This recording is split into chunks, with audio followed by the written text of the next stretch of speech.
ప్రభు యొక్క ఘనమైన నామాన్ని బట్టి ప్రతి ఒక్కరికి వందనాలు చెల్లిస్తూ ఉన్నాను. ఈ ఉదయకాలాన్ని ఆయన సన్నిధిని సమీపించేటువంటి వారందరూ ప్రాముఖ్యంగా ఏ ఏ విషయాలు తెలుసుకోవాలో దాన్ని తెలుసుకున్నట్లయితే వ్యక్తిగతంగా మీ ఆత్మీయ జీవితంలో జీవించడానికి ఈ మాటలు ఎంతగానో ఉపయోగపడుతూ ఉంటాయి. ఎవరైతే వ్యక్తిగతంగా దేవుని కొరకు సిద్ధపడుతూ ఉంటారో వారి జీవితంలో దేవుడు ప్రత్యేకంగా వారిని చూసి వారికి కావాల్సిన వాటన్నిటిని దయచేసి మరీ ఎక్కువగా ఫలించడానికి వారిలో ఉండేటువంటి పనికిరాని తీగలన్నిటిని తీసివేసి వాటిని కాల్చివేయడానికి ఆయన ఇష్టపడతారు. సామెతల గ్రంథము 9వ అధ్యాయము 12వ వచనం, నీవు జ్ఞానమైన ఎడ్ల నీ జ్ఞానం నీకే లాభకరమగును, నీవు అపహసించిన ఎడ్ల దాన్ని నీవే భరించవలను. కనుక మొట్టమొదట ప్రతి ఒక్కరు తమ ఆత్మీయ జీవితంలో నేర్చుకోవాల్సిన విషయం ఏంటంటే, ముఖ్యంగా ఇతరులను ప్రకటించేటువంటి స్థితిలో ఉంటే, ఇతరులను బాగు చేసి దైవసన్నిధిలో నిలబెట్టాలనేటువంటి ఆశ నీలో ఉన్నట్లయితే ఖచ్చితంగా నువ్వు చేయవలసినటువంటి విషయం ఏంటంటే, ముఖ్యంగా నీకు నీవే బోధించుకునేటువంటి వ్యక్తిగా ఉండాలి. ఖచ్చితంగా నీకు నీవే బోధించుకోవాలి, హెచ్చరించుకోవాలి, నిన్ను చెక్కుకోవాలి, నువ్వు నేను స్థిరపరచుకోవాలి. ప్రతి విషయంలో నీ మీద నీవే ఒక కన్ను వేసుకొని ఉంచుకొని జాగ్రత్తగా నిన్ను పరిశీలన చేసుకోగలగాలి.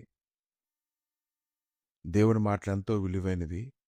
అది ప్రకటిస్తున్నటువంటి వ్యక్తులు అనేక మంది పరిశీలన చేస్తూ ఉంటారు.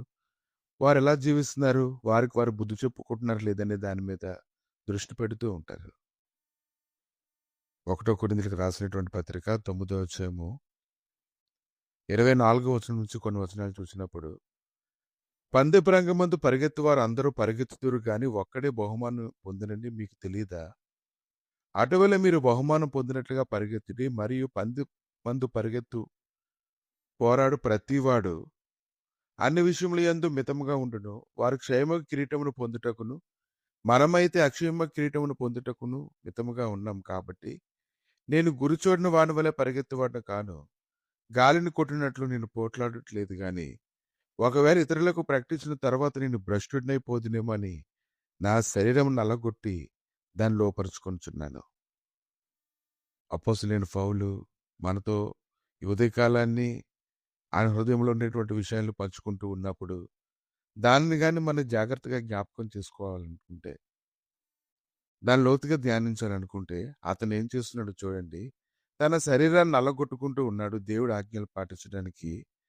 శరీరాన్ని తనకు బానిసగా ఉండేలాగా దాన్ని తయారు చేసుకుంటూ ఉన్నాడు. అతను ఎందుకు అలా చేస్తూ ఉన్నాడు? బోధిస్తున్నటువంటి తాను ఏ విషయంలో తప్పిపోకుండా తనలో ఏ లోపం లేకుండా ఉండాలని అతడు కోరుకుంటూ ఉన్నాడు. ఇది చాలా మంచి విషయం. ఒక వ్యక్తి అధికారంలోకి వచ్చిన తర్వాత తనకు నచ్చినట్టుగా ఉంటాడు, తన అధికారాన్ని బట్టి అతిశయిస్తాడు, తనకు నచ్చినట్లుగా ప్రవర్తిస్తాడు, తను కోరుకున్న వాటన్నిటి అనుభవించడానికి తనకున్నటువంటి అధికారాన్ని ఉపయోగించుకుంటాడు. కానీ అపోస్తలుడైన పౌలు అయితే తన శరీరాన్ని అలగొట్టుకుంటూ ఉన్నాడు. దేవుడి వల్ల వచ్చేటువంటి బహుమానం తాను పొందకుండా తను ఎక్కడైనా భ్రష్టుడైపోతాడేమో అనే ఆలోచన అతని హృదయాన్ని భయపెడుతూ ఉంది. కనుక దేవుని చిత్తాన్ని చేసేటువంటి నీవు, ఇతరులకు బోధించేటువంటి నీవు అన్ని విషయాల్లో ముందు నీకు నీవే బోధించుకునే విధంగా ఉండి నువ్వు పరుగులెత్తినట్లయితే దేవుడు ఎంతగానో సంతోషిస్తాడు. కాబట్టి ఉదయకాలంలో మనం ఎన్నోసార్లు ఎన్నో సంజాషీలు చెప్తూ ఉంటాం. ఇలా జరిగింది కాబట్టి అలాగా, అలా జరిగింది కాబట్టి ఇలాగని సంజాషీలు చెప్తూ ఉంటాం. కానీ ఈరోజు నువ్వు సంజాషీలు చెప్పేటప్పుడు అది కరెక్ట్గా ఉందో లేదో నువ్వు చూడు. నువ్వు తప్పిపుచ్చుకోవడానికి మాత్రమే నీ సంజాషీలు చెప్తే అది దేవుడు అంగీకరించడు. కానీ నువ్వు ఒప్పుకున్నట్లయితే దేవుడు నీ కృపను కనుకలు చేసి అన్ని విషయాల్లో నిన్ను బలపరిచి నిలబెడతాడు. నీ మీద ఇంకా ఆయన నమ్మకం పెంచుకుంటాడు. నీకు కావాల్సిన సమస్తమును దయచేస్తాడు. ప్రభా, ఈ ఉదయకాలాన్ని తండ్రి నాయన మీరు ప్రకటిస్తున్న ప్రతి మాటను బట్టి సంతోషిస్తుండగా ప్రతి ఒక్కరూ తమకు తామే పరిశీలన చేసుకుని బుద్ధి చెప్పుకొని శిక్షించుకొని తమ శరీరం నలగొట్టుకొని నీకు లోబడేలాగా ప్రభా కృప దయచేయమని నీ సన్నిధితో నింపమని యేసు నామములో అడుగుచున్నాము తండ్రి. ఆమేన్.